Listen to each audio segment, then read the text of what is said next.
la paix et la grâce de Dieu soient avec vous. Nous sommes contents d'être dans la présence de Dieu pour l'adorer et le servir. Avant de commencer, j'aimerais vous demander de mettre votre téléphone sur silence si ce n'est pas encore fait pour ne pas perturber l'atmosphère du culte. Nous sommes venus ce matin rendre gloire, adorer notre Dieu, celui qui est digne de recevoir la gloire, l'honneur et la puissance, car il a créé toutes les choses et c'est par sa volonté qu'elles existent et qu'elles ont été créées. Alors, adorons notre grand Dieu, le Dieu tout-puissant, le Dieu miséricordieux. Prions. Bon, étendre Père, nous te disons merci pour la grâce que tu nous as faite. Nous sommes venus ce matin t'offrir les meilleurs de nous-mêmes. Et je prie que tu puisses prendre la place qui t'est due. Je prie que tu puisses nous bénir et que nous puissions retourner à la maison, pas de la même façon que nous sommes rentrés, mais rentrer à la maison bénis, parce que tu vas nous transformer. Ta parole va nous transformer et que nous puissions grandir dans la foi à la ressemblance de ton Fils en Jésus. Je prie que tu puisses en lier toutes les forces qui ne viennent pas de toi, afin que nous puissions nous concentrer à t'adorer, à te donner toute la gloire et toute la louange qui t'est due. C'est dans le précieux nom de Jésus que nous avons ainsi prié. Amen. Amen. Nous allons commencer en chantant ce chant « Digne es-tu, agneau de Dieu ». Parce qu'il est digne de louange. Et c'est la raison pour laquelle on se rencontre ce matin, n'est-ce pas? Pour le glorifier, n'est-ce pas? On dirait que j'ai deux personnes qui sont venues pour le glorifier. Est-ce qu'on est venu glorifier le Seigneur ce matin?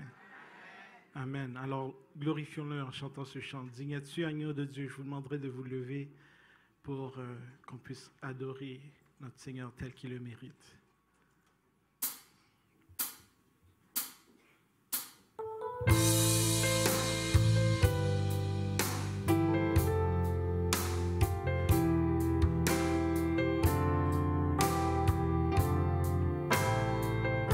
Dieu de gloire. Dieu de gloire, je t'adore.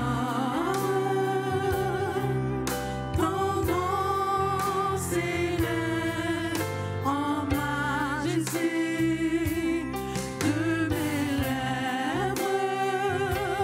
Je célèbre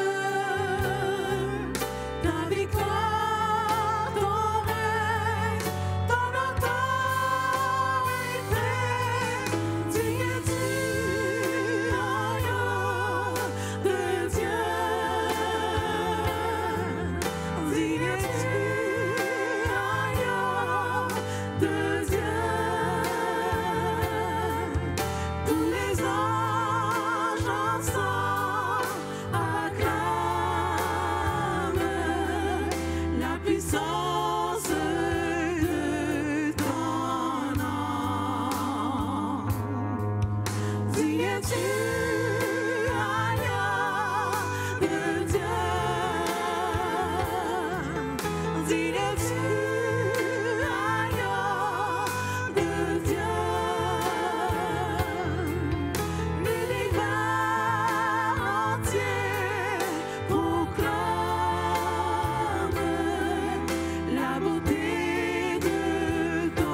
Seigneur, ton nom s'élève en majesté. Et c'est toi qu'on est venu louer, c'est toi qu'on est venu exalter, Seigneur. On n'est pas venu exalter des hommes, on n'est pas venu exalter des talents. On veut voir ta gloire être manifeste parmi nous ce matin, Seigneur. On veut voir ta face, Seigneur. On veut sortir d'ici avec une plus grande intimité avec toi, avec un plus gros désir d'être proche de toi, Seigneur. Avec un plus gros désir, Seigneur, de te ressembler, Jésus. Que ce culte et tout ce qui sera offert ce matin puisse monter vers toi comme un parfum de bonne odeur et que ça puisse réjouir ton cœur, Seigneur. Et c'est au nom de Jésus qu'on te demande ces choses. Amen. Nous allons faire ensemble la lecture du psaume 100 qui sera dirigée par notre sœur Sœurette. Lisons ensemble le psaume 100. Poussez vers l'Éternel des cris de joie, vous tous habitants de la terre. Servez l'Éternel avec joie, venez avec allégresse en sa présence. Sachez que l'Éternel est Dieu. C'est lui qui nous a fait et nous lui appartenons. Nous sommes son peuple et le troupeau de son pâturage. Entrez dans ses portes avec des louanges, dans ses parvis avec des cantiques. Célébrez-le, bénissez son nom, car l'Éternel est bon. Sa bonté dure toujours et sa fidélité de génération en génération. Amen. Parole du Seigneur. Amen, amen. L'Éternel est notre berger, mes frères et sœurs. Si nous lui appartenons, c'est notre berger. Et puis, comme toute bonne brebis, en autant qu'on est proche du berger, on est protégé, n'est-ce pas? C'est quand on s'éloigne, quand on veut faire les choses à notre manière, c'est à ce moment-là qu'on se retrouve dans le trouble. C'est à ce moment-là que les loups, les lions, les ours viennent après nous. Mais quand on est proche du berger, on est protégé. Et à cause de ça, on peut être toujours dans la joie, même dans les difficultés.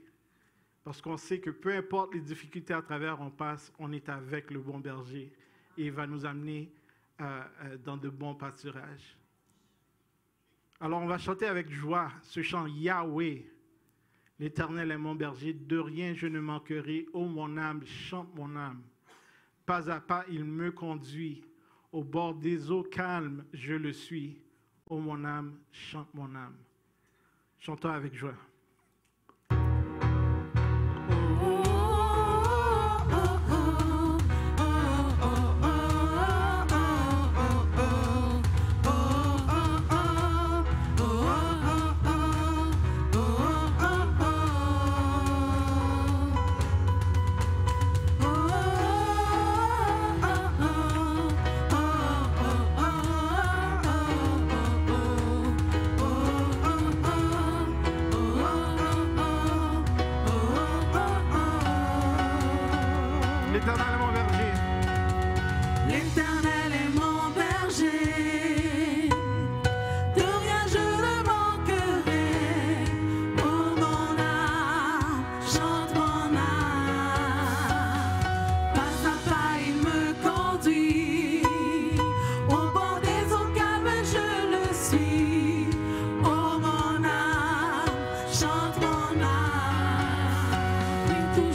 je reviendrai.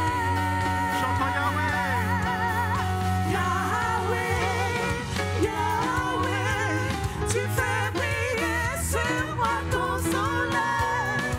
Yahweh, Yahweh, ta lumière chasse au loin les ténèbres.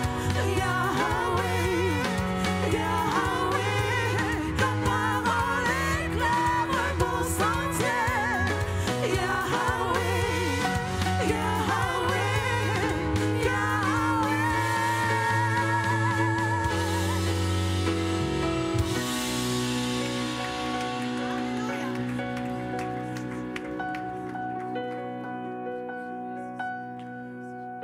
On veut continuer de le louer et l'élever.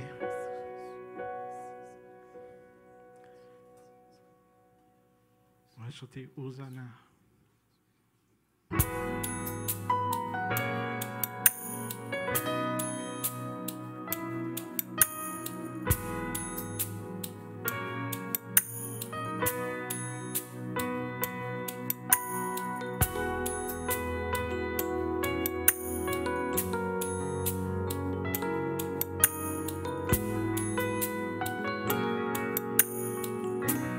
Ensemble, Hosanna. Hosanna au plus haut des cieux, que notre roi soit glorifié. Hosanna. Encore une fois, Hosanna. Hosanna au plus haut des cieux, que notre roi soit glorifié. Hosanna.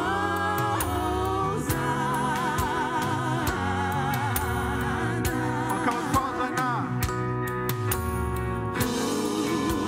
Hosanna au plus haut des cieux, que notre roi soit glorifié. Hosanna.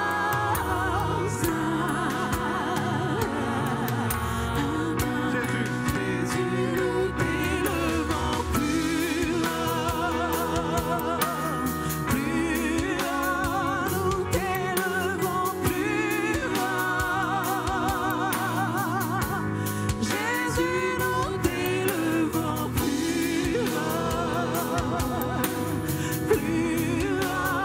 nous t'élevons plus haut. Jésus, nous t'élevons plus haut,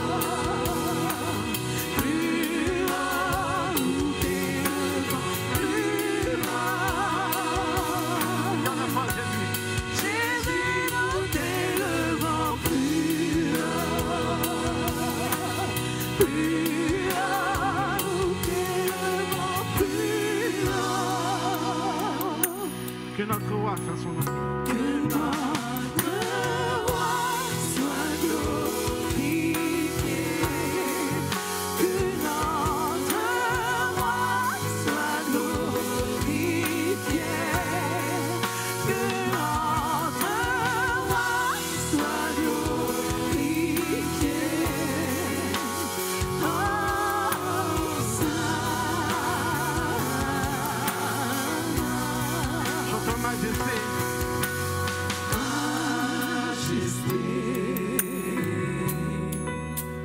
À lui la majesté, à Jésus soit louange, honneur et gloire.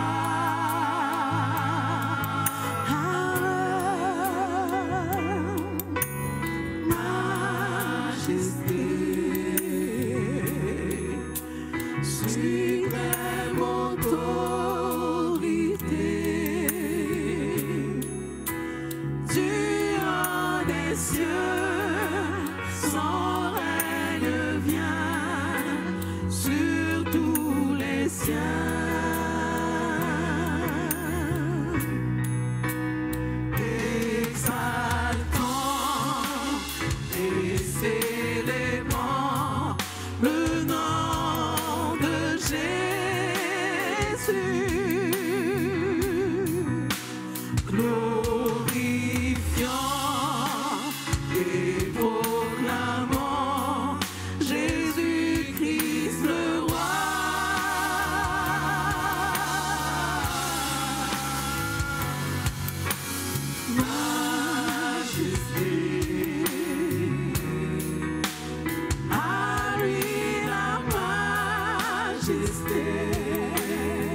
Nous allons continuer notre adoration. Et maintenant, nous allons l'adorer par la prière.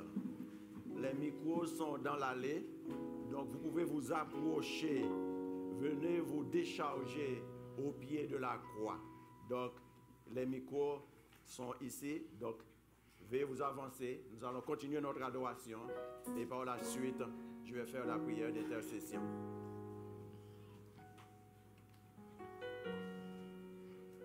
Continuons notre adoration par la prière.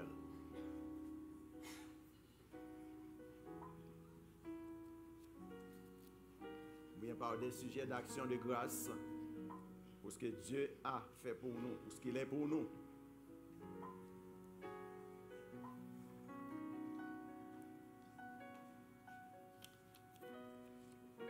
Seigneur Jésus, tu es notre roi, notre sauveur, notre rédempteur, notre bon berger. Le bon berger donne sa vie pour ses brebis. À toi la gloire, à toi la magnificence, à toi la majesté. Ce matin, Seigneur, nous sommes ici, Seigneur, c'est grâce à toi. Parce que tu as renouvelé tes bontés et tes compassions pour chacun de nous d'une façon bien spécifique, d'une façon spéciale. Même ceux qui ne sont pas présents en ce moment, l'Éternel, vous savez, tu sais très bien où est-ce qu'ils sont en ce moment, l'Éternel. Nous t'adorons, nous te disons merci, Seigneur. Nous te rendons toute la gloire, l'Éternel, Seigneur, notre Dieu. Et nous te disons merci, Seigneur, de ce que tu es notre bon berger. Le bon berger donne sa vie pour ses brebis. Et nous voulons être vraiment des brebis, notre bon Père Céleste. Nous voulons être des enfants obéissants, Seigneur. Nous voulons te suivre, le Seigneur des Seigneurs, toi, le roi des rois. Nous te disons merci pour cela. Et en ce moment, Seigneur, nous déposons à tes pieds, Seigneur, tous nos fardeaux, nos soucis, l'Éternel, Seigneur, nos inquiétudes, l'Éternel, Seigneur. Tu les connais très bien, notre bon Père Céleste. Seigneur, notre Dieu. Nous savons aussi, Seigneur, que tes voies ne sont pas nos voies. Tes pensées ne sont pas nos pensées. Seigneur, viens à notre secours. Regarde, cher Seigneur, si nous sommes sur une mauvaise voie et conduis-nous sur la voie de l'éternité. Nous avons besoin de ton secours. Nous avons besoin de toi, Seigneur, pour nous transformer. Nous avons toi, Seigneur, tu es le créateur du ciel et de la terre. Et Seigneur, tu crées de nouveaux cœurs. Et en ce moment, l'Éternel, désormais, Seigneur, toi, le créateur, Seigneur, nous te demandons de changer les cœurs, de transformer les cœurs, Seigneur, et d'agir, Seigneur, pour nous, Seigneur. Nous savons que rien n'est impossible à toi. Tu es notre Dieu, tu es notre roi. Et merci, Seigneur Jésus, de ce que tu es assis à droite du Père comme notre défenseur, le défenseur de notre âme, Seigneur. Nous comptons seulement sur toi, Seigneur, pour nous conduire jusqu'au port. Toi qui donnes le gloire et honneur, Seigneur. Tu donnes la grâce, Seigneur, notre Dieu, pour nous conduire jusqu'à toi. Nous te disons merci. Et Seigneur, que ton nom soit béni, que ton nom soit loué. Reçois notre louange, notre adoration, que toi seul mérites, trois fois seul. Toi, Seigneur, toi, le Dieu, trois fois saint. Amen. Mon Père Céleste, ce serait vraiment ingrat de ma part de rester assise sans venir, comme je te l'ai promis, devant l'Assemblée, ce peuple, ton peuple, qui certainement, Père, a prié pour moi et durant ces moments que j'ai traversés après cet accident fatal, Père. Alors, Seigneur, me voici debout devant toi. Oui, Seigneur, je t'ai rendu des actions de grâce seul dans ma chambre avec la famille. Mais, Seigneur, pourquoi ne pas revenir dans cette assemblée? Puisque, Seigneur éternel, c'est là qu'on doit vraiment savoir, qu'on doit vraiment connaître comment tu es puissant, comment tes promesses sont réelles, comment tes promesses sont véritables, Père. Oui, lorsqu'on lit le psaume 91, on dit « L'ange de l'Éternel campe autour de ceux qui le craignent ». Je me souviens, Père, je ne me souviens même pas combien de fois j'ai répété, Seigneur, ce verset. Alors, je suis revenu, Père, ici même, pour te rendre des actions de grâce.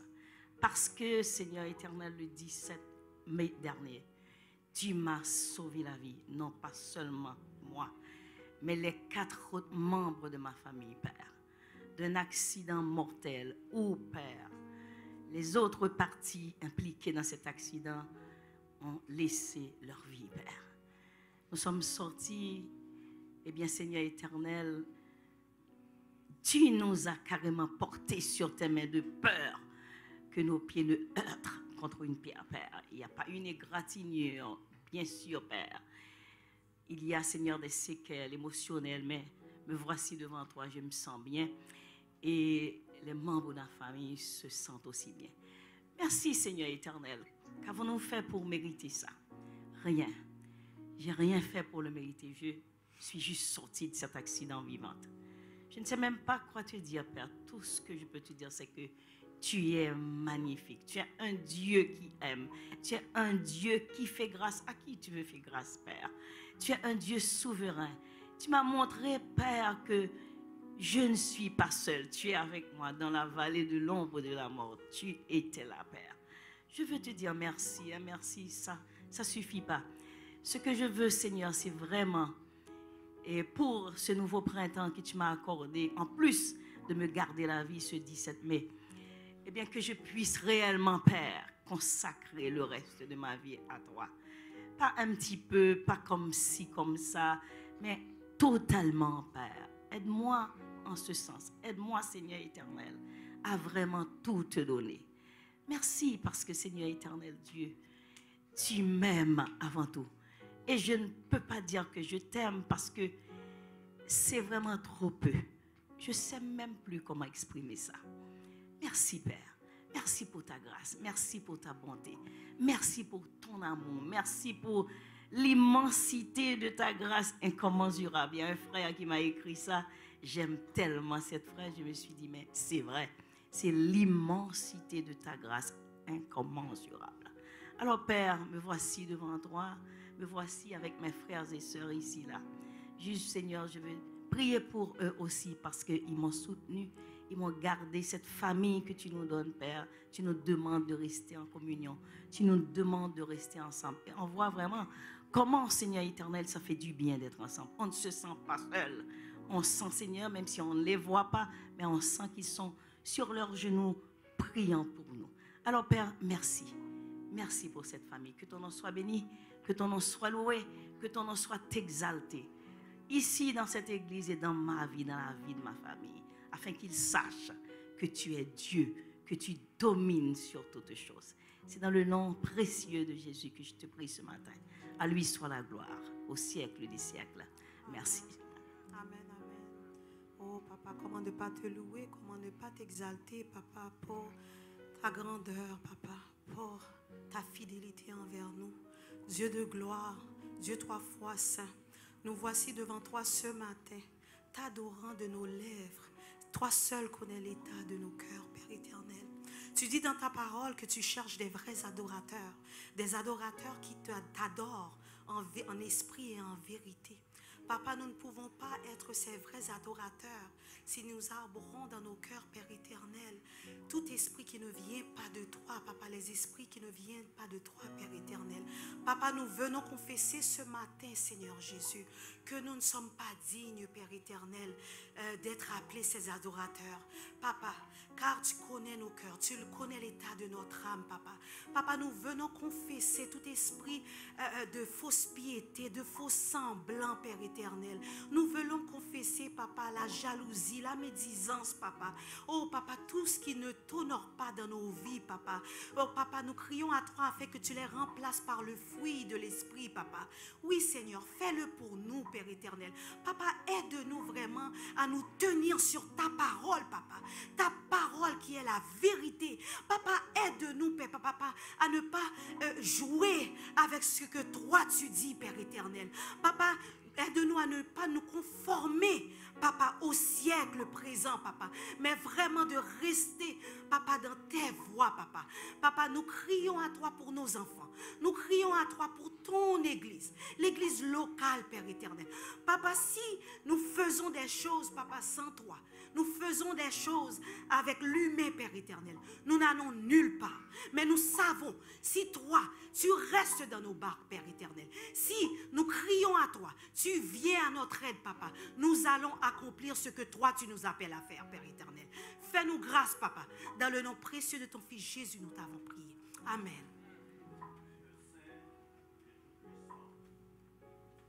Nous venons en ce moment à tes pieds, non pas parce que nous sommes bons, mais nous venons avec la ferme assurance que le sang de ton Fils en Jésus nous a purifiés. Et grâce à cela, tu vas écouter notre prière. Père, nous venons te demander pardon pour nos péchés, nos iniquités, nos mensonges. Pardon pour le mal que nous avons fait à nos prochains. Pardon pour lorsque nous devons prendre position pour toi que nous ne l'avons pas fait. Nous venons crier à toi, exauçant nos supplications, Père. Notre secours est en toi. C'est en toi que nous cherchons notre refuge. Aussi, notre cœur est dans la joie parce que tu es notre Dieu. Nous sommes dans la joie parce que tu as fait pour nous de grandes choses. Tu nous as sauvés à travers le sang de ton Fils en Jésus. Ce matin, nous prions pour que nous soyons des hommes et des femmes qui te craignent et qui marchent dans tes voies.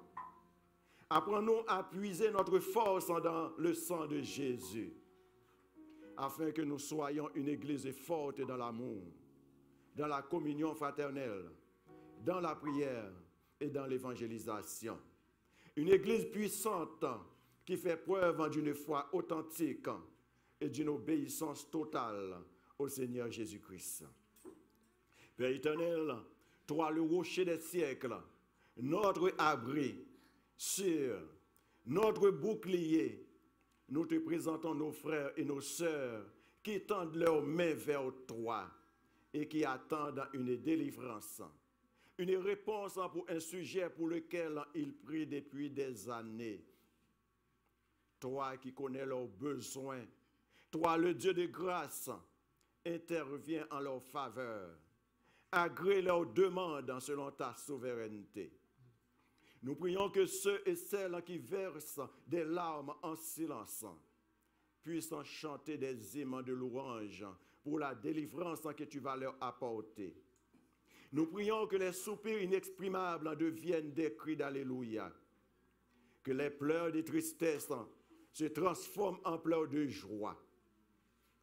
Seigneur mon Dieu, toi qui es le Dieu souverain, le créateur de toutes choses, guéris les malades parmi nous. Soulage la douleur de ceux qui souffrent dans leur corps. Redonne la joie que la douleur a enlevée. Donne-nous de regarder à Jésus, quelles que soient les situations dans lesquelles nous nous trouvons et la maladie qui ronge notre corps. Nous prions spécialement ce matin pour ceux qui souffrent dans leur corps et qui sont même ici présents. Je prie que tu puisses les soulager. Nous pensons à notre frère Igile, sœur Marie-Thérèse, sœur Esther, sœur Daniel, sœur Léna, sœur Séraphine, sœur Nadège, et d'autres qui ne peuvent pas se présenter ici à cause qu'ils sont malades et souffrent. Je prie que tu puisses intervenir aussi. Nous pensons à la fille de notre sœur Sérette qui est présentement à l'hôpital. Toi, le médecin par excellence, je prie que tu puisses intervenir en sa faveur. Nous prions que tu apportes la paix, la tranquillité et l'harmonie dans tous les conflits, les guerres et les discordes entre les peuples et les nations. Accorde le salut en Jésus aux autorités de notre ville de Gatineau. Et nous prions pour les élections qui commencent depuis ce matin et qui vont terminer aujourd'hui. Que tu puisses choisir la personne que tu veux pour cette ville. Ô Père, je prie que nous continuions à persévérer dans la foi, quelles que soient les circonstances. Donne aux dirigeants du monde entier d'apprendre à vivre dans l'amour en vertu de ta grâce et du sacrifice de ton Fils en Jésus. Nous prions que tu fasses grandir dans le cœur de nos enfants l'enseignement de ta parole, afin qu'ils deviennent des femmes et des hommes et des femmes matures à la ressemblance de Jésus. Nous prions qu'ils se tiennent près de toi, afin de pouvoir résister au plan de l'ennemi et aux convoitises du monde. Père, accueille favorablement les dîmes et les offrandes que nous t'apportons. Bénis-les et bénis les responsables, les gens que tu as placés pour gérer les biens que tu nous donnes. Gloire à toi, ô Dieu, éternellement. Amen. Nous allons avoir un chant spécial de notre sœur Sheila et compagnie, c'est ça?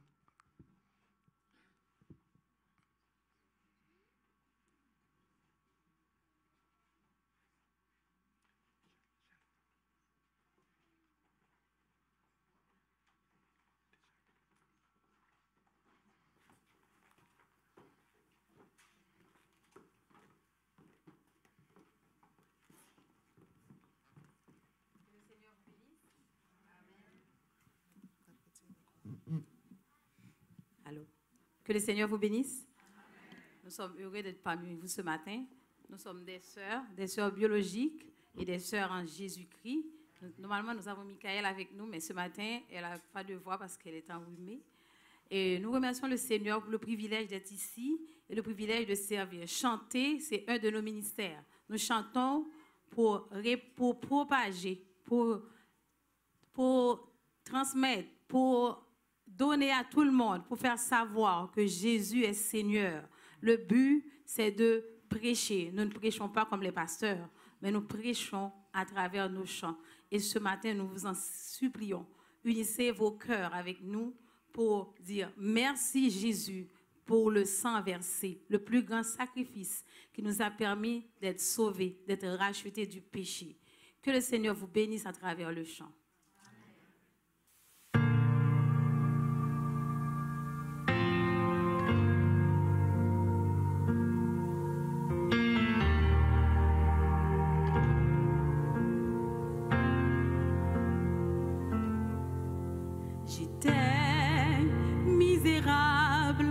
Je me souviens qui j'étais.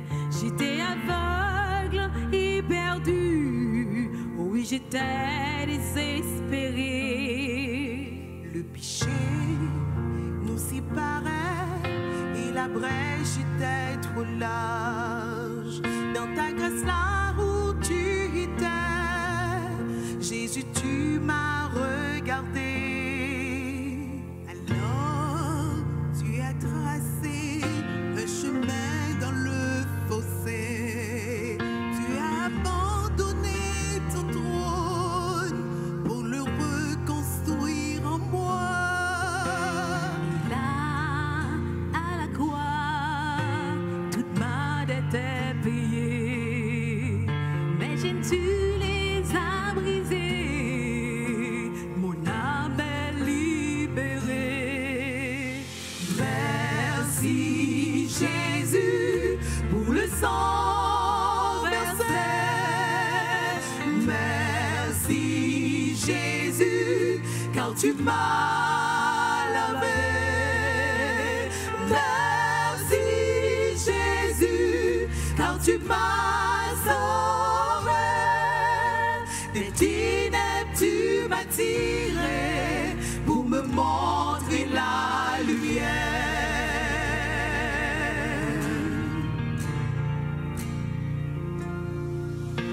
Tu as pris ma place en mourant sur le calvaire.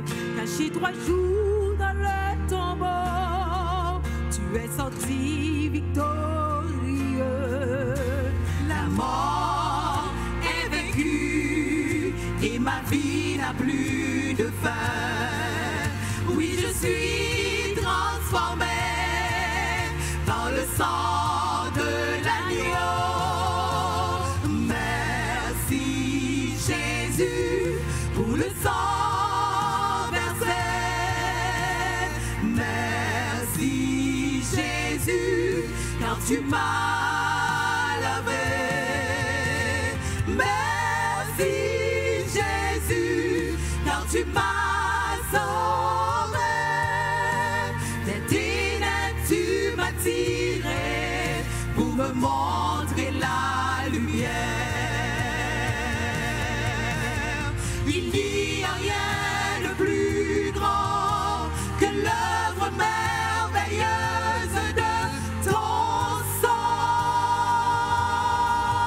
Ton sang nous sauve, fils et filles, rachetés du Père au travers de ton sang. Ton sang.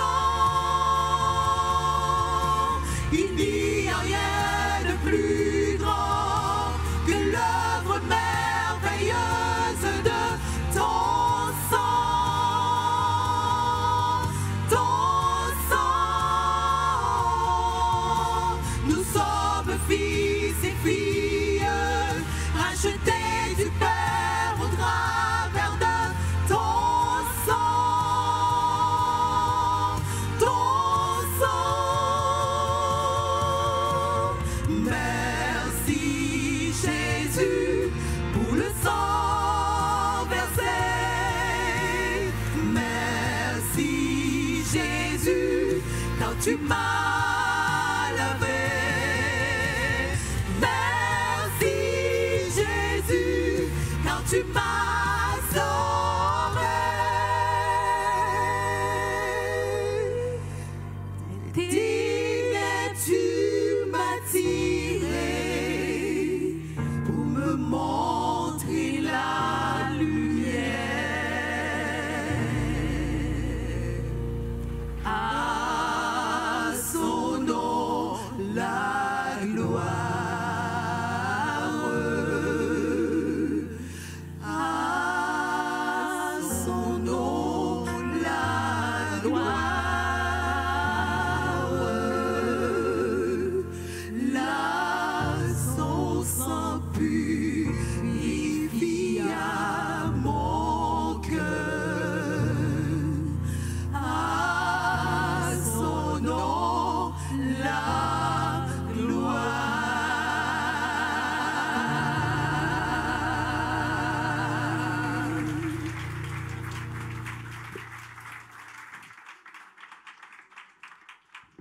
Amen.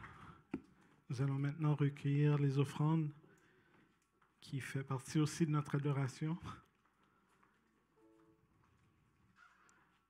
Et on demande aux proposés de s'avancer pour.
Nous allons maintenant demander aux enfants de... Oh, on a les annonces avant.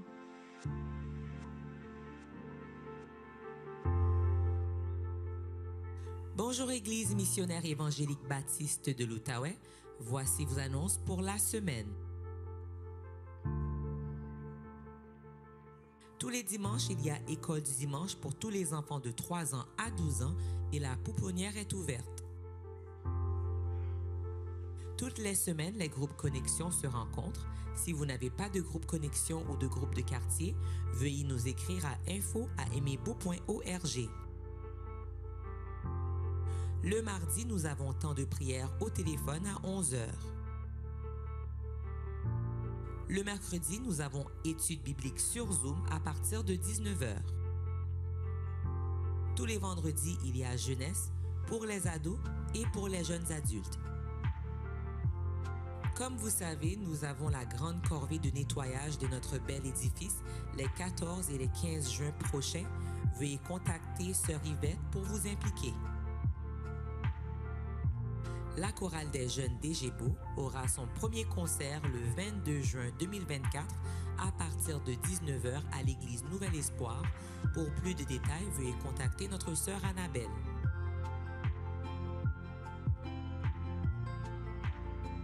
Le samedi 29 juin, Egebo aura un grand concert de levée de fonds pour le projet de relocalisation.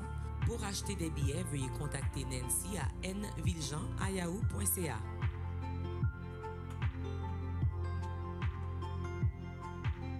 Pour les dîmes et les offrandes, nous le faisons par virement Interac. L'adresse est trésorerie@emebo.org et dans la section message, vous mettez l'objet de votre don, soit dîme, offrande ou levée de fonds.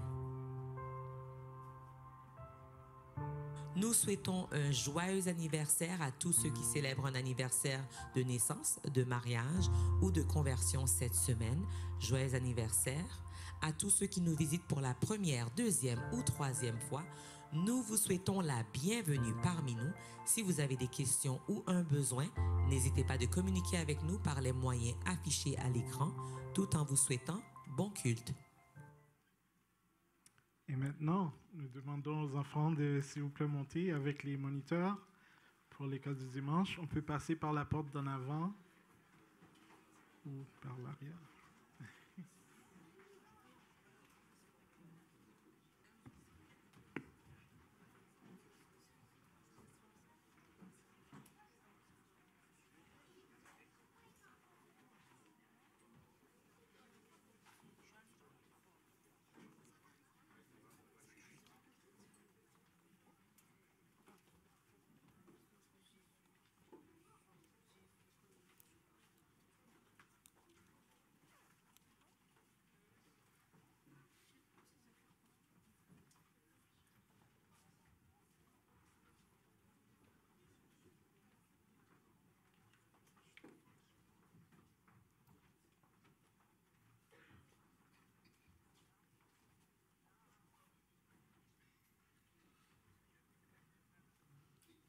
Que la paix de Dieu soit avec vous.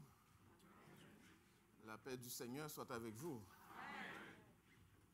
Très content de nous retrouver autour de l'enseignement de la parole de Dieu, de retrouver des amis. Content de revoir Savannah et qui revient accompagné. Ça, c'est bonne nouvelle, ça. Content de revoir aussi, de voir son copain qui est avec lui, elle, qui adore avec nous, de revoir le couple d'Abadzi, qui adore avec nous, venant de Sherbrooke, et de revoir chacun de vous. J'espère qu'il n'y a pas de visages nouveaux, que mon frère me pointe. Oui, la famille de Sheila qui est avec nous, oui, son papa et la belle équipe des sœurs. Merci de nous avoir bénis par votre chant. Et comme je fais habituellement, je vais compléter avec deux annonces juste avant de commencer la prédication de ce matin. Il y a une invitation à tous les moniteurs, toutes les monitrices à rester après le culte pour rencontrer les responsables de l'école du dimanche. Je vais proposer que vous vous rencontriez au sous-sol parce qu'on a une autre rencontre de prévue dans la salle Tourigny à l'étage. Donc, tous les moniteurs et monitrices sont attendus au sous-sol pour une rencontre avec Sœur Francisca et son équipe. Et aussi, vous informer qu'à partir du 23 juin, il n'y aura plus d'école du dimanche jusqu'à la reprise en septembre. Donc, la clôture de l'école du dimanche est prévue pour dimanche, le 23 juin. Et les responsables nous demandent aux parents d'amener leurs enfants à 9h50, 9h55 au sous-sol pour un programme qui est préparé pour eux. Et évidemment, les adultes, on sera ici pour commencer le culte à 10h. Mais à 9h50, 9h55, on attendra les enfants au sous-sol. Et évidemment, la pouponnière va continuer de fonctionner pendant tout ce temps. Donc, j'espère que ça a été plus clair. C'est clair pour tout le monde. Et puis, on va commencer la prédication de ce matin. Que le Seigneur dispose notre cœur à cela. Eh bien, chers amis, une des expériences plutôt négatives qui a marqué ma carrière à la fonction publique fédérale, lorsque je travaillais encore là. Et une des expériences, je dirais, négatives qui l'a marqué, c'était ma réaction à une promotion d'un de mes anciens collègues. Je n'arrivais pas à concevoir et encore moins à accepter que cet employé que j'avais moi-même embauché devienne quelques années plus tard mon propre boss. C'était déjà une chose qu'il arrive, qu'il soit au même niveau que moi, mais qu'il soit devenu celui qui doit vérifier mon travail, superviser mon travail. C'était devenu pour moi l'insulte à l'injure. Je ne pouvais pas accepter cela.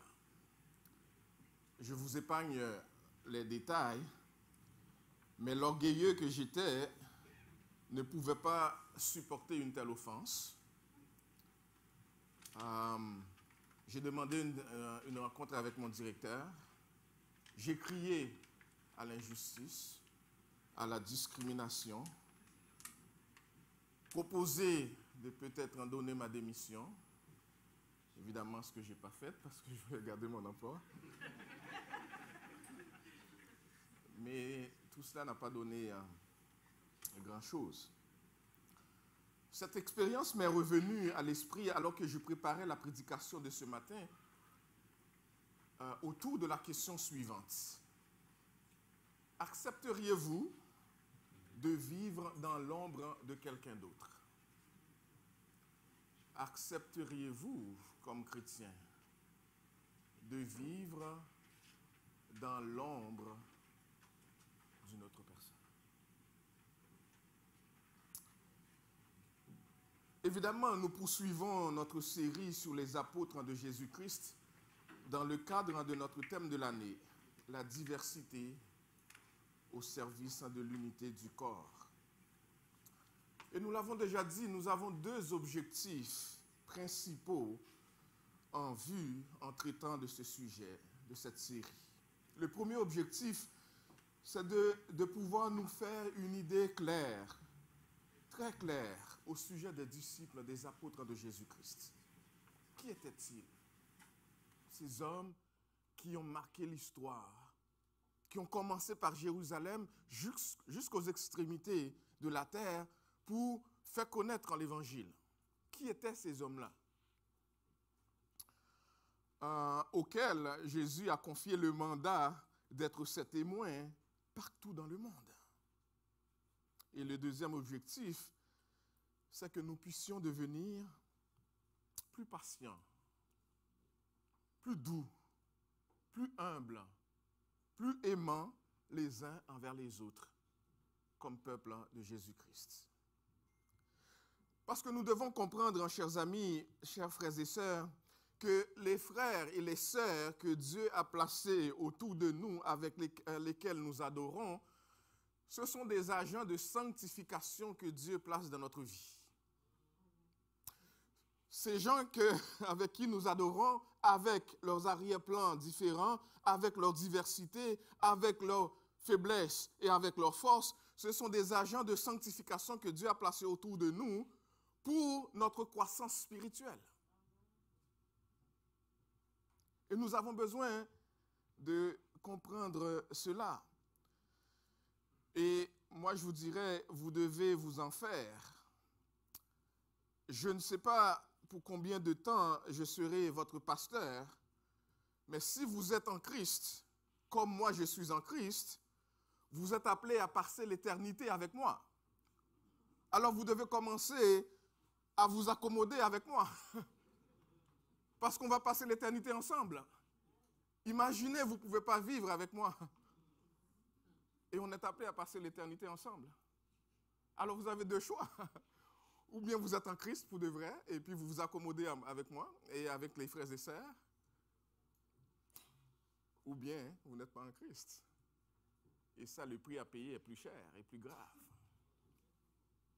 Nous sommes appelés à vivre la vie chrétienne ensemble. Avec nos forces et nos faiblesses. Avec nos qualités et nos défauts.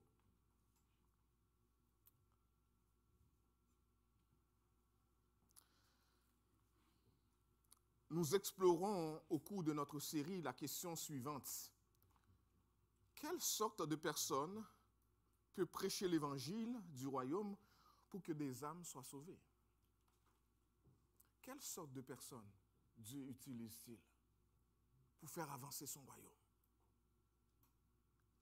Quelle sorte de personne? La question est pertinente, chers amis, parce que habituellement, lorsque nous pensons aux disciples, lorsque nous pensons aux apôtres de Christ, nous pensons habituellement à des gens extraordinaires. Nous pensons qu'ils venaient d'une autre planète et puis que c'était des gens faits sous mesure et qui avaient déjà le don de la prédication de la parole, le don d'enseignement. Et ils n'avaient pas de défaut. Ils étaient des personnes particulières. Puis c'est pour ça que Christ les a utilisés et c'est pour ça qu'ils font aussi bien leur travail. Mais nous avons oublié que c'était des gens très ordinaires que Dieu a utilisés pour faire des choses extraordinaires. C'était des gens semblables à nous.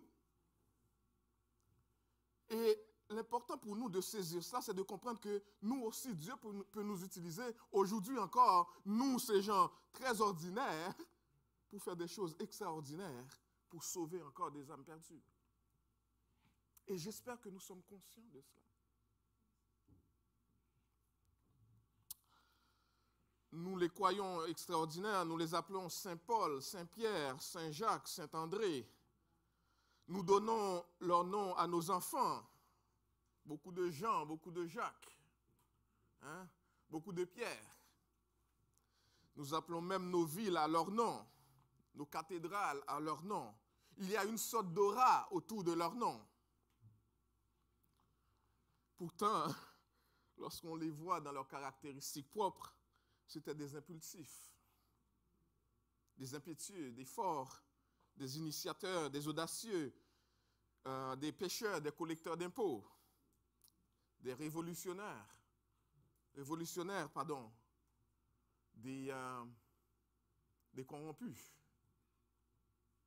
Vous vous rappelez que Judas faisait partie. Et Judas n'était pas le pire. Il a eu la conséquence la plus grave.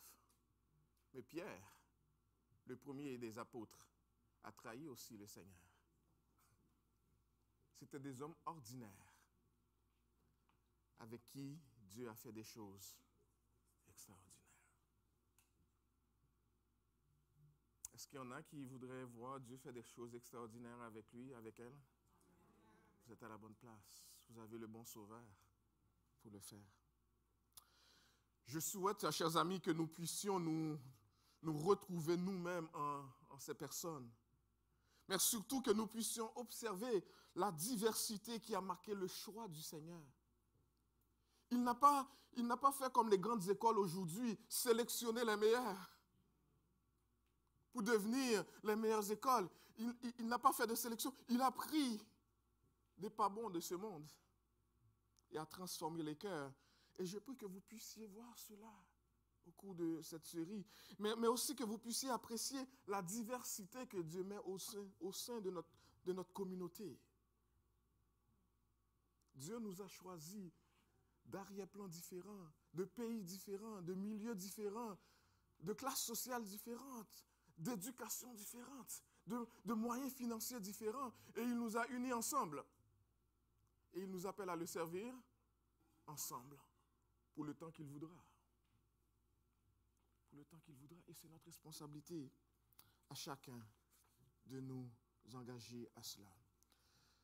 Nous allons porter notre attention ce matin sur l'apôtre André, un homme de premier plan qui a accepté de vivre dans l'ombre d'un autre ou des autres. Évidemment, si vous venez de vous joindre avec nous, vous avez besoin de vous rappeler qu'on a déjà étudié l'apôtre Pierre, l'apôtre Jacques, l'apôtre Jean. Et nous sommes arrivés ce matin à étudier l'apôtre André, un homme de premier plan qui a accepté de vivre dans l'ombre d'un autre ou des autres. Son nom signifie viril Il est né à Bethsaïda, un petit village de Galilée. Il était le petit frère de Pierre. Et comme son frère, il était pêcheur de profession. Il a rencontré Jésus pour la première fois près de la mer de Galilée. Le Seigneur lui apparaît pour une deuxième fois sur la rive et l'appelle. Le Seigneur l'appelle à le suivre en permanence afin de devenir un pêcheur d'hommes, selon Matthieu chapitre 4. André était un juif pieux qui craignait Dieu. Avant de suivre Jésus, il a été un disciple de Jean-Baptiste. Un jour, il entendit le message de Jean-Baptiste qui changera sa vie. Parce que Jean-Baptiste disait, en voyant Jésus passer, Jean-Baptiste disait, « Voici l'agneau de Dieu qui ôte le péché du monde. » Et André et Jean, qui étaient disciples de Jean-Baptiste, qui entendaient Jean-Baptiste dire « Voici l'agneau de Dieu », ils ont laissé Jean-Baptiste pour suivre Jésus. Et ils suivaient Jésus tellement près qu'à un moment donné, Jésus s'est retourné pour leur dire « Que cherchez-vous ? Vous avez l'air d'être des bodyguards. Est-ce que j'ai fait quelque chose? Qu'est-ce que vous voulez ?» Et on va voir la réponse de Jésus. Tournez avec moi. On va lire ensemble Jean chapitre 1er, à partir du verset 29. C'est seulement le verset 42, en fait, qui nous concerne, mais pour que vous ayez une idée du contexte, je vais commencer à partir du verset 29. Le texte nous dit ceci, je lis pour vous. Le lendemain, il vit Jésus venant à lui, et c'est Jean-Baptiste qui le voit, et il dit, « Voici l'agneau de Dieu qui ôte le péché du monde. C'est lui dont j'ai dit, après moi vient un homme qui m'a précédé. » Et vous voyez la divinité de Christ. Jean-Baptiste dit, après moi vient celui qui m'a précédé. Il est né peut-être après moi, mais en fait, il a toujours existé. C'est ça qu'il dit ici. Celui qui m'a précédé, qui vient après moi. Verset 31. Je ne le connaissais pas, mais c'est afin qu'il fût manifeste à Israël que je suis venu baptiser d'eau. Jean rendit ce témoignage, j'ai vu l'Esprit descendre du ciel comme une colombe et s'arrêter sur lui. Je ne le connaissais pas, mais celui qui m'a envoyé baptiser d'eau, celui-là m'a dit, celui sur qui tu verras l'Esprit descendre et s'arrêter, c'est celui qui baptise du Saint-Esprit. Et j'ai vu et j'ai rendu témoignage qu'il est le Fils de Dieu. Le Fils de Dieu dans le sens qu'il est l'égal de Dieu, de la même essence que Dieu. On continue. Le lendemain, Jean était encore avec ceux des disciples. Et ayant regardé Jésus qui passait, il dit, « Voilà l'agneau de Dieu. » Les deux disciples l'entendirent prononcer ces paroles et ils le suivirent. Les deux disciples étant André et Jean, Jésus se retourna et voyant qu'ils le suivaient, il leur dit, « Que cherchez-vous » Ils lui répondirent, « Rabbi », ce qui signifie « Maître, où demeures-tu » ? « Venez, leur dit-il, et voyez. » Ils allèrent et ils virent où il demeurait et ils restèrent auprès de lui ce jour-là. C'était environ la sixième heure, 4 heures d'après-midi. André, frère de Simon, était l'un d'eux qui avait entendu les paroles de Jean et qui avait suivi Jésus. Ce fut lui qui rencontra le premier son frère Simon et lui dit, « Nous avons trouvé le Messie », ce qui signifie Christ. Et il le conduisit vers Jésus. Jésus l'ayant regardé dit, « Tu es Simon, fils de Jonas. Tu seras appelé Céphas », ce qui signifie Pierre. Parole du Seigneur. Amen. Amen. Nous avons donné une idée de quelle a été la première rencontre de André avec notre Seigneur, notre Sauveur, Jésus-Christ. Lorsque André a entendu Jean-Baptiste en dire « Voici l'agneau de Dieu », André a laissé Jean-Baptiste pour aller suivre Jésus-Christ et passer cette journée avec Jésus. Nous avons trouvé le Messie. C'est André qui a présenté le Messie à Pierre. Nous venons de le voir, verset 42. Dès le début, chers amis, André fait partie des amis intimes, des plus proches de Jésus-Christ. Il était parmi le groupe des 4 les plus intimes du Seigneur. Mais il n'a jamais tout à fait percé l'intimité des 3 premiers. Il y avait les 3 principaux qui rencontraient tout en Jésus et André était exclu de ces 3-là, même s'il était grandement respecté. L'expérience d'André est comparable à celle d'un athlète qui termine toujours 4e, mais jamais au podium. Et si vous demandez à un athlète, l'athlète va vous dire que c'est souvent la position la plus difficile à accepter.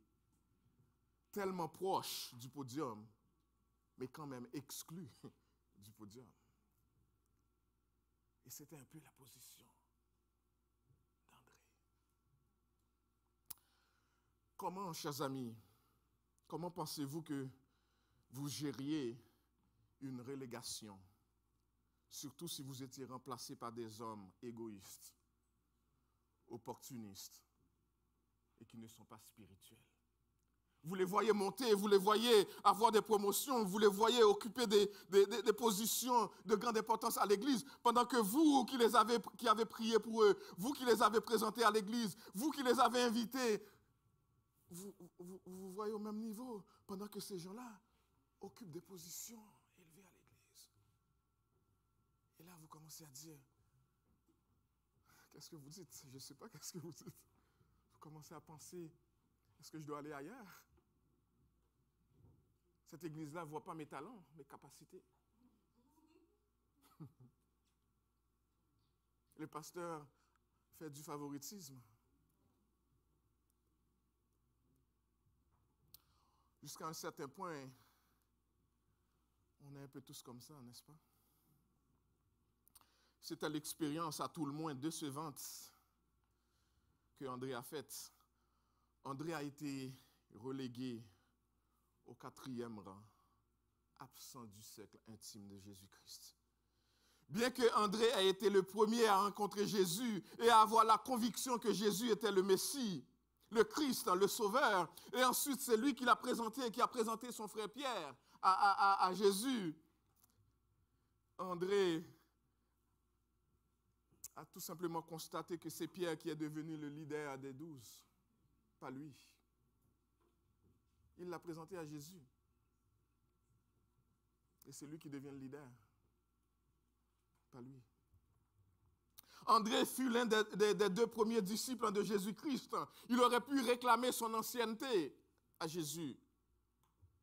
Après Jean, il était le premier des disciples. Pourtant, il n'était pas parmi les 3 intimes. C'est Pierre qui rapidement devient le directeur des opérations. C'est lui qui prend les choses en main, qui organise tout, qui s'impose comme responsable du groupe, le leader du groupe. Et André.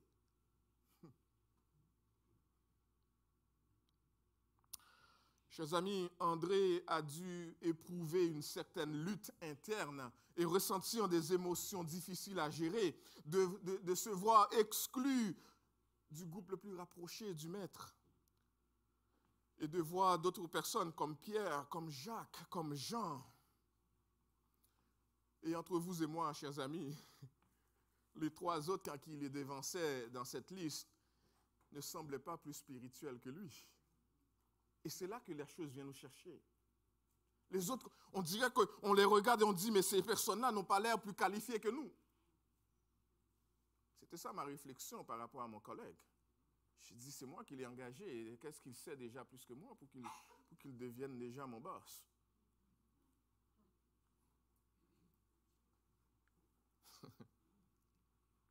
Mais on oublie que c'est le Seigneur qui choisit. Et le Seigneur ne se trompe jamais de ses choix. Et ce qu'il trouve pour nous, ce qu'il nous donne comme responsabilité est toujours la meilleure chose pour nous.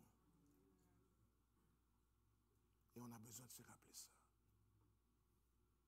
Et qu'on arrête de convoiter ce que les autres possèdent, les positions des autres. Qu'on soit ce peuple au sein duquel il n'y a pas de jalousie. On est content de glorifier le Seigneur pour la position qu'il nous confie.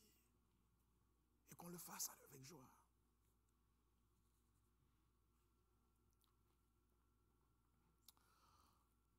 André savait très bien qui était son frère, Pierre. En dépit de ses qualités, c'était un homme impulsif. Lorsque Pierre avait quelque chose à dire, il ne réfléchissait pas 2-3 fois, il le sortait. Il pouvait s'excuser après, mais il sortait. Y a-t-il du monde comme ça que vous connaissez? André connaissait très bien Jacques. Jacques était un assoiffé de pouvoir. Il connaissait très bien Jean. Jean était un égocentrique. Ce sont ces deux frères-là qui ont été voir Jésus avec leur mère et qui ont dit à Jésus, quand tu seras dans ton royaume, là, on aimerait ça qu'un de nous soit à ta gauche et puis un autre à ta droite. Parce qu'on est les personnes les plus importantes avec qui tu peux travailler. Tu ferais bien de t'associer avec nous comme personne importante de ton royaume. Pierre connaissait ces choses-là. Il les connaissait. Je veux dire André. C'était des hommes impulsifs, assoiffés de pouvoir, égocentriques du haut calibre, qu'on pourrait dire.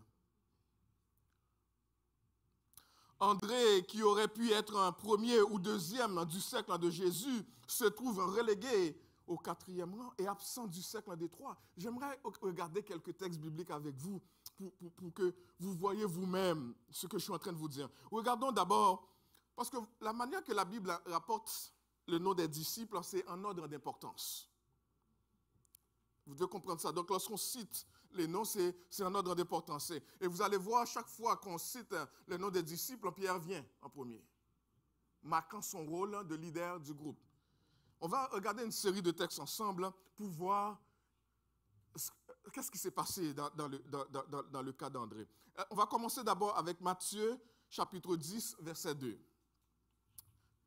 Si on peut les afficher pour nous, sinon vous tournez avec moi. Matthieu, chapitre 10, le premier texte qu'on va lire ensemble, verset 2. Regardez la liste qu'on a.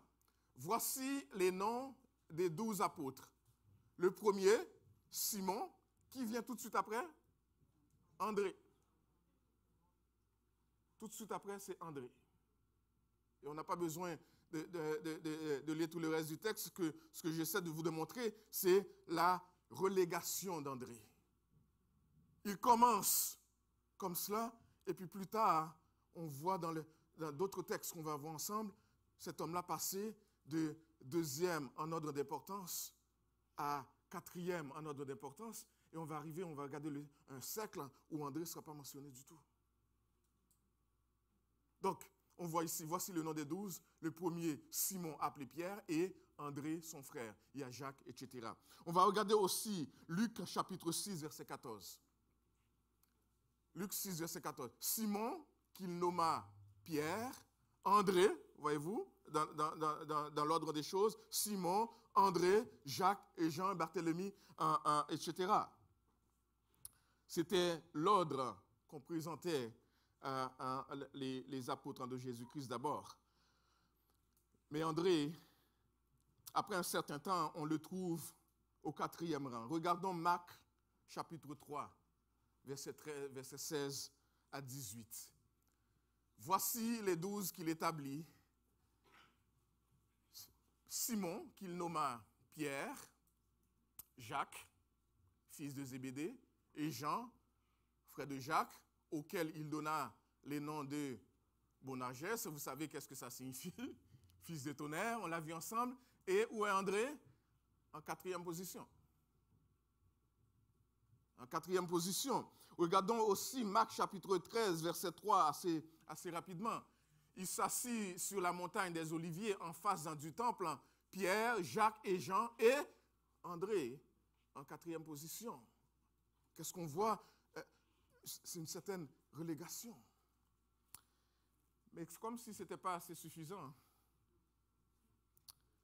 On va aller voir maintenant André être exclu du siècle les plus intimes de Jésus.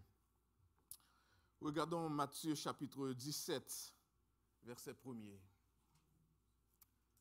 Matthieu 17, 6 jours après, Jésus prit avec lui Pierre, Jacques et Jean et son frère, et il les conduit sur une autre montagne ensemble. Jésus se trouvait avec un groupe de gens qui faisaient partie de son cercle intime, avec qui il allait prier.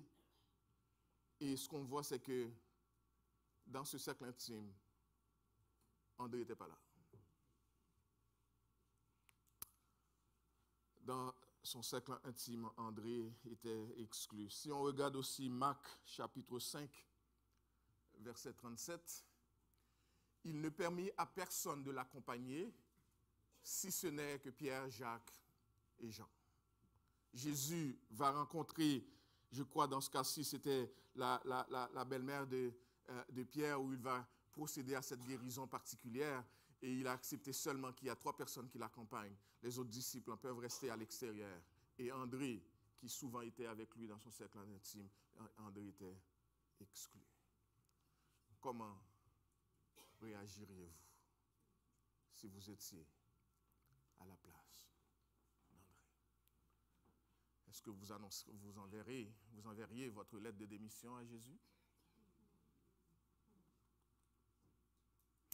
Vous demanderiez une rencontre pour avoir des explications, un peu comme j'ai fait avec mon directeur. Comment se fait-il que cette personne ait la promotion, pas moi? Est-ce que vous demanderiez à Jésus pourquoi Jacques, Jean et Pierre et pas moi avec toi sur cette montagne, dans cette chambre haute où tu prends des décisions, où tu fais des choses extraordinaires? Pourquoi je ne suis pas là avec toi? Ou est-ce que juste l'idée de faire partie des 12, juste de faire partie du peuple de Christ, est-ce que déjà ça te satisfait à un niveau au point que même si tu n'es pas le chef d'orchestre, tu es capable de dire « Merci Seigneur ». Et c'est là la réalité.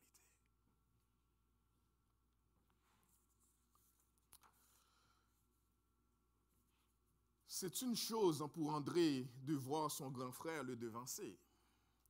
Des fois, on peut dire, comme Pierre est son grand frère, c'est correct, il peut vivre avec ça, que Pierre soit le leader, c'est correct.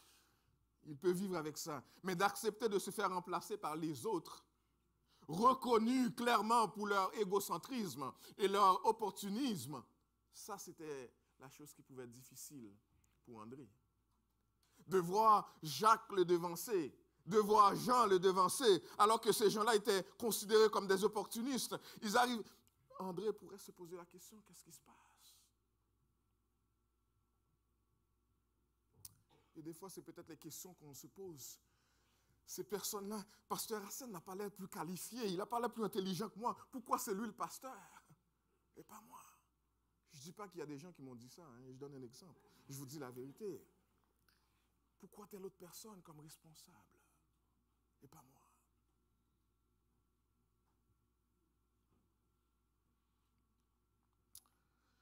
Mais André avait un caractère de serviteur. Il avait un caractère de serviteur de Jésus-Christ. En dépit de sa relégation, il a continué de progresser spirituellement. Il s'est sûrement dit, c'est le Seigneur qui choisit.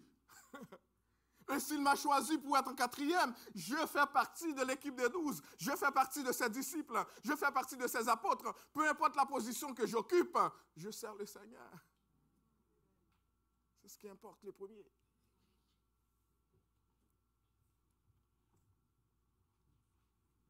André était content d'être parmi ceux qui étaient proches de Jésus, peu importe la position qu'il occupait. Il acceptait volontiers d'occuper un rôle de soutien dans l'équipe, même s'il n'était pas le chef d'orchestre. Tout le monde, chers amis, ne peut pas être un chef d'orchestre. Il y aurait trop de chefs d'orchestre, pas assez de gens pour jouer dans l'orchestre. Ça prend un chef d'orchestre, chers amis. Et dans l'église de Jésus-Christ, ce chef d'orchestre, c'est Jésus qui le choisit. Comme les membres qui font partie de l'orchestre. C'est Jésus qui les choisit. Et souvent, Jésus ne les choisit pas parce qu'ils sont les plus qualifiés. Parce qu'en fait, c'est Jésus qui qualifie les personnes qu'il appelle. Je peux vous garantir, je ne suis pas plus qualifié que vous.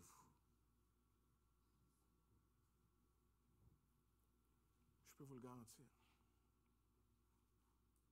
Je crois qu'il y a des servantes et des serviteurs de Jésus-Christ qui sont intellectuellement tout aussi, sinon plus qualifiés que moi. Et c'est un privilège de servir le Seigneur avec ces personnes-là. Mais le Seigneur nous appelle chacun avec des rôles et des responsabilités différentes. Et c'est la même chose que le Seigneur fait dans la famille. Il crée l'homme et la femme égaux. Aucunement, nulle part dans la Bible, on va trouver que l'homme est supérieur à la femme, ni la femme supérieure à l'homme. Dieu les crée égaux, mais Dieu les confie des responsabilités différentes au sein du foyer. Et là où le plan de Dieu est respecté, le foyer fonctionne comme il faut. Le foyer est béni. Là où c'est respecté à l'Église, l'Église de Dieu avance. Mais là où il y a des conflits d'intérêts, là où il y a des conflits de position, là où on cherche, il y a de la division. Parce qu'on n'apprécie pas ce que le Seigneur nous donne. Et on veut faire les choix à la place du Seigneur. Et on n'est pas satisfait de ce que Dieu nous donne. Et comme j'aime dire, on aime acheter des choses pour faire plaisir à des gens qui ne nous regardent même pas ou qui ne nous connaissent même pas. Et on est endetté. Parce qu'on pense que les gens nous regardent avec ces choses-là. Pourtant, les gens sont tellement préoccupés, ils ne nous voient même pas passer. En fait, si on ne klaxonne pas, ils ne voient même pas notre voiture. Et des fois, j'ai l'impression qu'on klaxonne un peu pour attirer l'attention sur la belle voiture.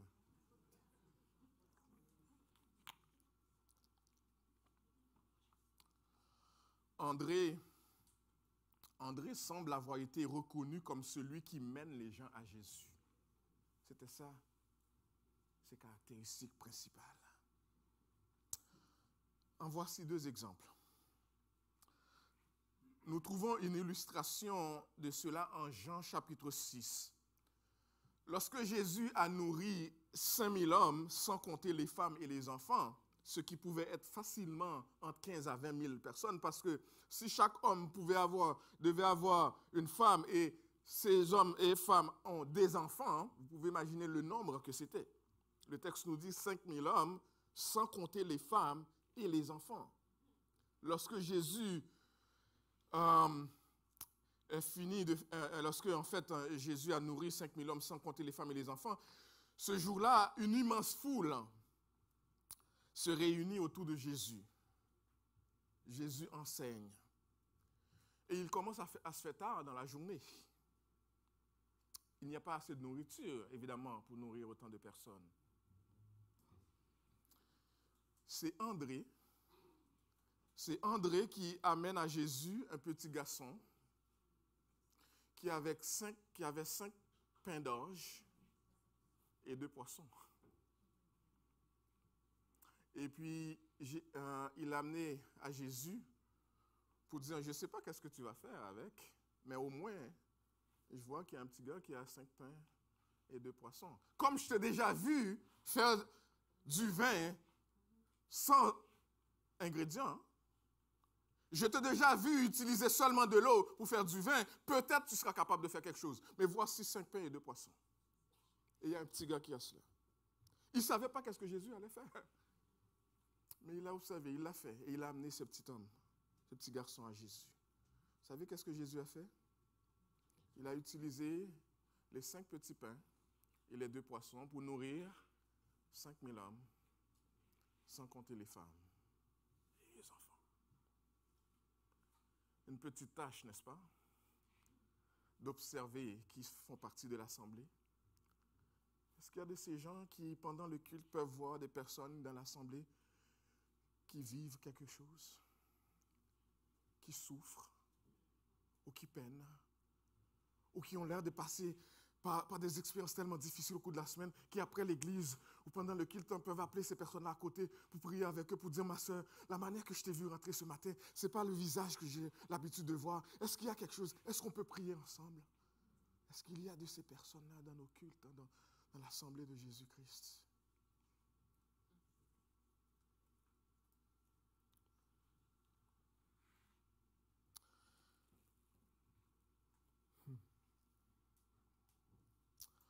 On peut supposer que André a cru que le Seigneur pourrait faire quelque chose, mais il ne sait pas. Il a tout simplement amené ce qu'il avait à Christ. La foi d'André était simple, faible, peut-être fragile, comme la plupart d'entre nous, mais il savait que Jésus était le Messie. Il avait vu Jésus faire un miracle extraordinaire. Il se confiait en Jésus. C'est ce qu'on voit dans Jean chapitre 6, versets 8 à 9. Je ne lirai pas ce texte pour nous. Et on voit aussi un deuxième exemple en Jean chapitre 12, versets 20 à 22. Philippe, qui était un autre apôtre, Philippe a été sollicité par quelques Grecs qui désiraient voir Jésus. Ces Grecs-là sont venus, ils désiraient voir Jésus. Et ils sont allés voir Philippe pour dire, on aimerait voir Jésus. Vous savez qu'est-ce que Philippe a fait? Il a été voir André. Le texte ne nous dit pas pourquoi, mais cela laisse présager que André était celui par qui il faut passer pour aller voir Jésus. Philippe est allé voir André et lui dire, voici des personnes qui veulent voir Jésus. Et André a pris ces personnes avec Philippe pour les amener à Jésus. Non seulement on voit là un travail d'équipe, vous savez, chacun reconnaît ses responsabilités. Philippe aurait pu dire, je suis apôtre aussi, je t'amène à Jésus. Comme on aime faire des fois. On dit, il n'est pas plus important que moi, et moi je veux faire ça, pour qui va m'empêcher de le faire? Je ne connais pas de mariage haïtien, je me permets de cette parenthèse-là, où il n'y a pas une expérience de personne qui arrive, qui dit, je connais un tel qui se marie, je n'ai pas réservé ma place, mais je veux participer au mariage.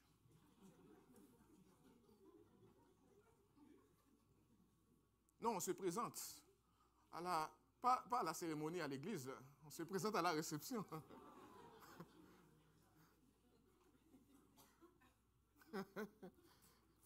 Moi, comme marié, j'ai dû aller régler ça le jour de mes noces. Quelqu'un qui était là et qui voulait rentrer, et puis son nom n'était pas là. Est-ce que tu laisses entrer, Arsène? Je n'étais pas pasteur à ce moment-là. J'ai dû dire oui. Parce qu'il fallait que la réception commence. Et tant que ce problème-là n'était pas réglé, il n'y avait pas de réception. Elle tenait à y participer. On se réclame des droits.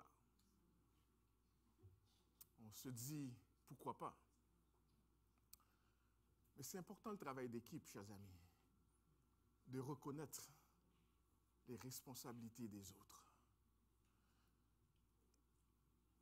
De supporter les autres dans leurs responsabilités. Et de se rappeler qu'on fait tout cela pour un seul maître. On est dans la même équipe, on ne peut pas entrer le ballon dans notre propre camp. On doit faire la passe aux gens de notre équipe.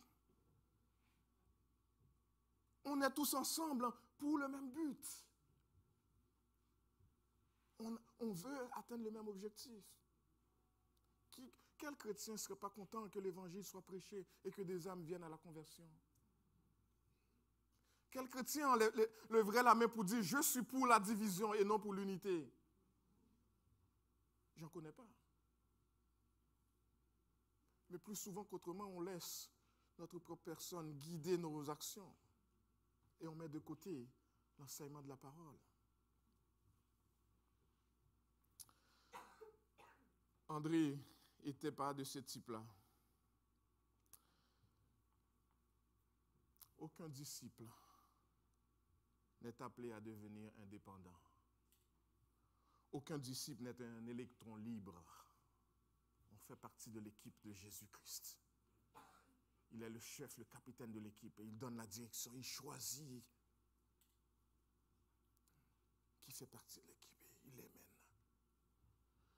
Une deuxième question, et puis on avance plus rapidement.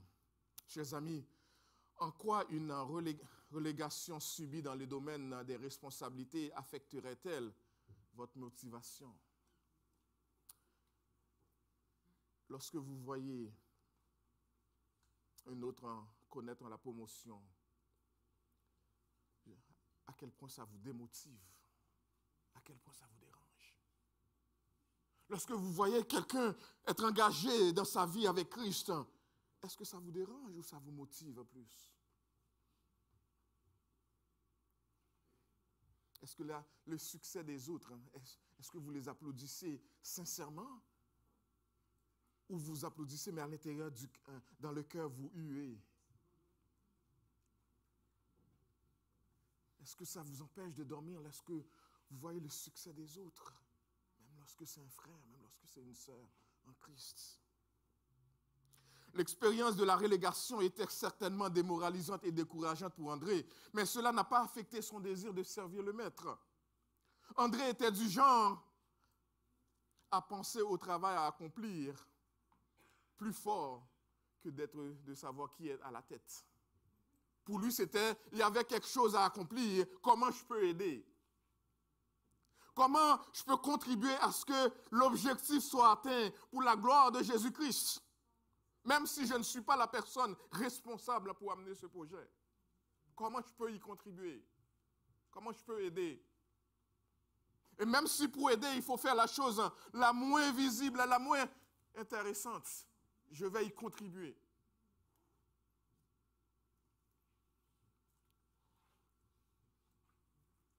Pour la gloire de Dieu, pour l'avancement du royaume. Comme le mentionne un serviteur de Dieu, il dit c'est triste à dire, mais il existe certaines personnes qui refusent de jouer dans l'orchestre si elles ne jouent pas la grosse caisse. Il y a personnes qui ne veulent pas jouer dans l'orchestre si ce ne sont pas elles qui jouent la grosse caisse, qui est le chef d'orchestre.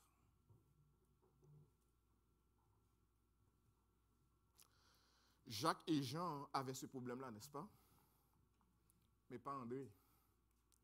On ne trouve pas André se battant pour savoir qui aura la gloire dans le royaume. Pour lui, ce qu'il préoccupait, c'est comment contribuer à ce que le royaume progresse. André a passé toute sa vie à être reconnu comme le frère de. On l'appelle toujours le frère de Simon. Chaque fois que le nom d'André est mentionné, ou plus souvent qu'autrement dans la parole de Dieu, c'est le frère de Simon. Pourtant, c'est lui qui a amené Simon à Christ. Est-ce qu'on accepte cela?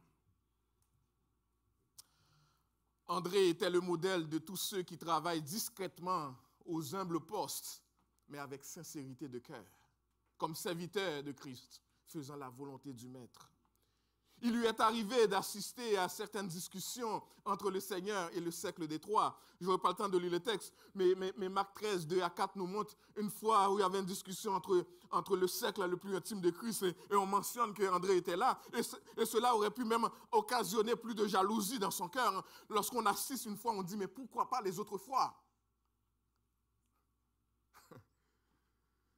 André ne ressemblait pas éprouver aucun ressentiment. Il appréciait le rôle plutôt administratif qu'il était appelé à jouer parmi les 12. Parce qu'il reconnaissait que chacun avait ses responsabilités dans le royaume de Christ. Un exemple d'humilité, chers amis, à imiter. André était un homme d'une grande humilité. C'était l'apôtre qui vivait dans l'ombre d'un autre. Il était reconnu sous le nom de frère de Pierre, comme je viens de le dire. Il avait un cœur de serviteur. Il était du genre à aider les autres pour atteindre leur but. Et il était honoré dans l'honneur qui était associé aux autres. Lorsqu'un frère était honoré, André se sentait honoré aussi.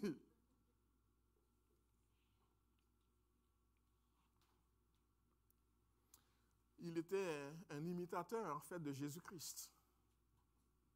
Avez-vous connu de personnes plus humbles que Christ? Pas moi.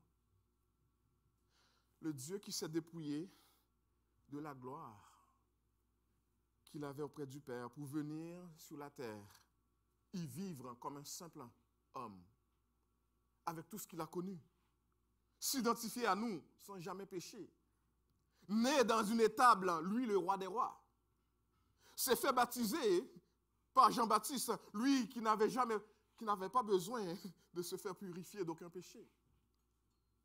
Il s'est identifié à nous. Et vous savez qu'est-ce qu'il a dit? Je suis venu, non pas pour être servi, mais pour servir. Il est venu pour servir. Le roi des rois est venu pour servir. Et si je me réclame de ce roi des rois, si je me dis je suis disciple de ce roi des rois, je dois être aussi de ceux qui viennent pour servir. J'imite le roi des rois. Dans son humilité, il obéissait toujours au Père. De même, les chrétiens doivent être humbles et prêts à renoncer à toute forme d'égoïsme pour se soumettre à Dieu et à sa parole. La Bible nous dit que Dieu résiste aux orgueilleux, mais il a promis de faire grâce aux humbles. Proverbe chapitre 3, verset 34, qu'on voit en répétition en 1 Pierre chapitre 5, verset 5. En plus de Jésus, Paul est également un exemple d'humilité pour nous.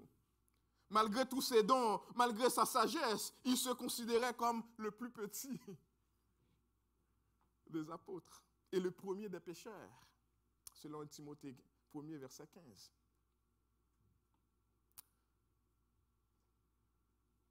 L'humilité, chers amis, est un prérequis pour la vie chrétienne.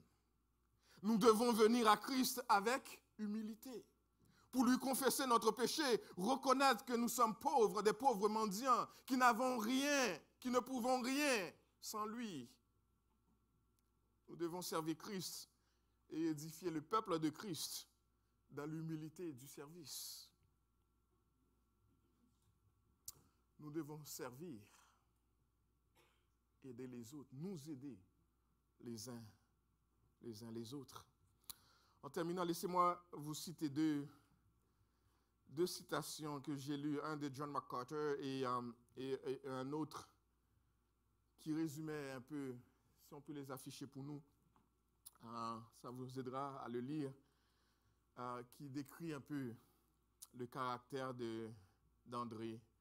John MacArthur dit, André était une de ces rares personnes que cela ne gêne pas d'être caché pourvu que le travail soit fait. Il travaillait en arrière de la scène. Il n'était pas celui qui voulait absolument qu'on l'applaudisse, parce qu'on le voit et qu'on se rappelle que c'est lui qui a contribué à cela. Pour lui, ce qui importait, c'est que le travail soit fait. Et il travaillait en arrière de la scène. Et il continue. Il est de cette sorte d'homme dont tous les dirigeants dépendent. Il est la sorte de personne dont tout le monde sait qu'elle est la colonne vertébrale de tout ministère. La cause de Christ dépend, mes amis, d'âmes qui s'oublient, qui se contentent d'occuper un petit espace et une place obscure, libres de toute ambition personnelle. Et pourtant, elles seront assises sur le trône pour juger les tribus d'Israël. Ce n'est pas votre place qui détermine votre importance aux yeux de Jésus-Christ. Ce n'est pas votre position qui détermine votre Jésus-Christ. Il y avait aussi un certain Daniel McLean, un Écossais. Il avait une affection particulière pour André. Et il décrit l'apôtre André comme ceci. Il dit, en rassemblant les traits de caractère trouvés dans l'Écriture concernant André, nous ne trouvons ni l'écrivain d'une épître, il n'a pas écrit de livre, ni le fondateur d'une église, ni un personnage de tête à l'époque apostolique, mais un simple disciple intime de Jésus-Christ. Toujours soucieux que les autres connaissent la source de la joie spirituelle et partager la bénédiction qu'il valorisait tant. Un homme très modestement pourvu, qui tint à peine sa promesse du début, d'esprit simple et compatissant, sans aucune puissance dramatique ni esprit héroïque.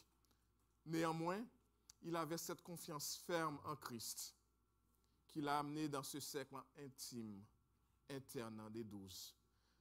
Un homme aux sentiments religieux profonds, avec peu de puissance d'expression.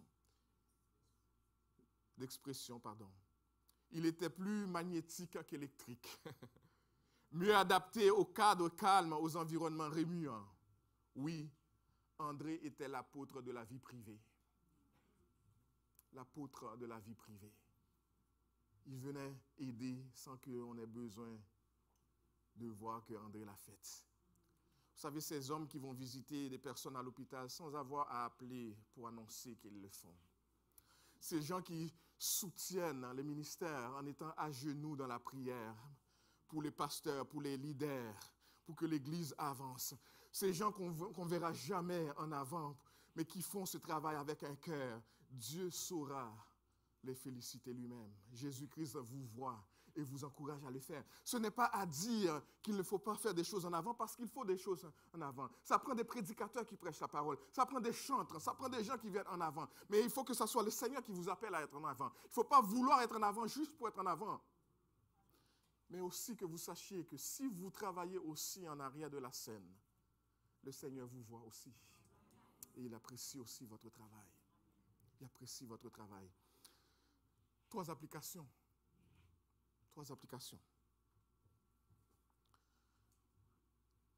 Êtes-vous prêt à jouer un rôle simple dans l'orchestre de Jésus-Christ pour que tout simplement le nom de Jésus soit glorifié? Ou voudriez-vous en faire partie seulement si vous êtes le chef d'orchestre? Alors, voici les 3 applications. Jésus-Christ a besoin d'hommes et de femmes comme André. Des gens qui travaillent tranquillement dans l'ombre. Tranquillement dans l'ombre pour faire avancer son royaume. Jésus a besoin de ces gens. L'êtes-vous? Deuxièmement, chers amis, certains des dirigeants chrétiens, certains des chrétiens les plus forts et les plus efficaces sont des hommes qui ne sont pas en vue, mais qui opèrent dans les coulisses. Et Dieu voit la sincérité de leur cœur. Je vous appelle à cela ce matin. Et troisièmement, quand nous présentons à Christ des gens qui deviennent des leaders, des serviteurs, qu'on aurait l'impression qu'ils sont plus importants que nous, plus forts et plus efficaces, sachons partager leur récompense. Même si c'est nous qui les avons amenés à Christ, si nous les voyons progresser, réjouissons avec eux et donnons gloire à Dieu pour cela. Chers amis, le temps est court et l'œuvre qui reste à accomplir est immense. Consacrons-nous dès maintenant, consacrons tout ce que nous avons, tout ce que nous possédons à la cause du Seigneur. Joignons-nous les mains ensemble pour la gloire de Christ. Faisons-le ensemble, dans l'unité et dans la diversité. Que le Seigneur nous bénisse.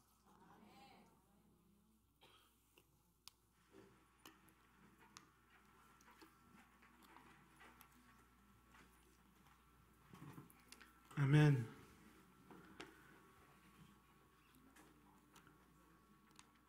Avant de chanter ce dernier chant, on va faire un petit exercice. Je vais compter jusqu'à 3. C'est très simple. Je vais compter jusqu'à 3 et je veux que chaque personne crie son propre nom. OK? 1, 2, 3.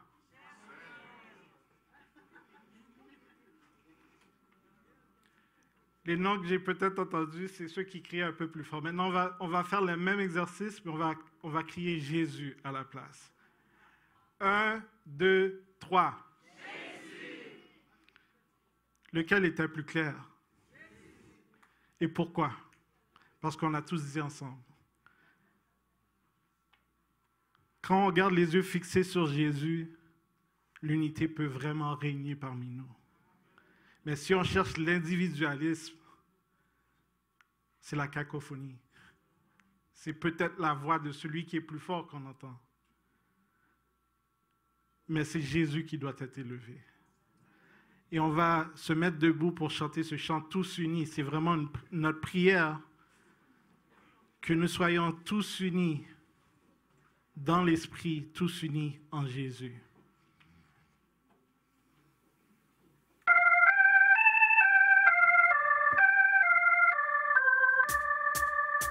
Tous unis.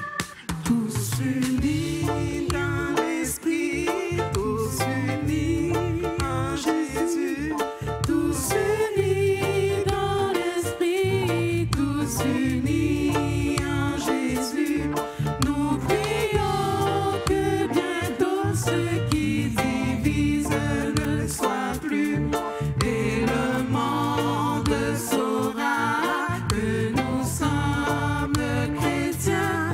Par l'amour dans nos actes sont empreints. Nous marchons côte à côte et la main dans la main. Nous marchons côte à côte et la main dans la main. À la table du roi, nous partageons le même pain. Et le monde saura que nous sommes chrétiens. Par l'amour dans nos actes sont empreints. D'un seul cœur, nous voulons travailler pour D'un Jésus. seul cœur, nous voulons travailler pour Jésus. D'un seul cœur, nous voulons travailler pour Jésus. Proclamer à tout homme qui nous offre le salut. Et le monde saura que nous sommes chrétiens. Par l'amour dans nos actes sont empreints. Gloire à Dieu créateur. Gloire à Dieu créateur de la terre et des cieux. Gloire au Fils éternel, rédempteur glorieux. Gloire, gloire à l'Esprit qui verse en nous l'amour de Dieu. Et le monde saura que nous sommes chrétiens. Par l'amour dans nos actes sont empreints. Et le monde saura. Et le monde saura que nous sommes chrétiens. Par l'amour dans nos actes sont empreints. Amen. Allons, faisons connaître en Jésus dans nos actes, dans nos pensées, dans nos gestes. Que les gens voient Jésus en nous. Et que la paix et la grâce, l'amour du Dieu le Père, la douce et intime communion de l'Esprit reste et demeure avec chacun de nous, dès maintenant et à jamais. Allons dans la paix du Seigneur.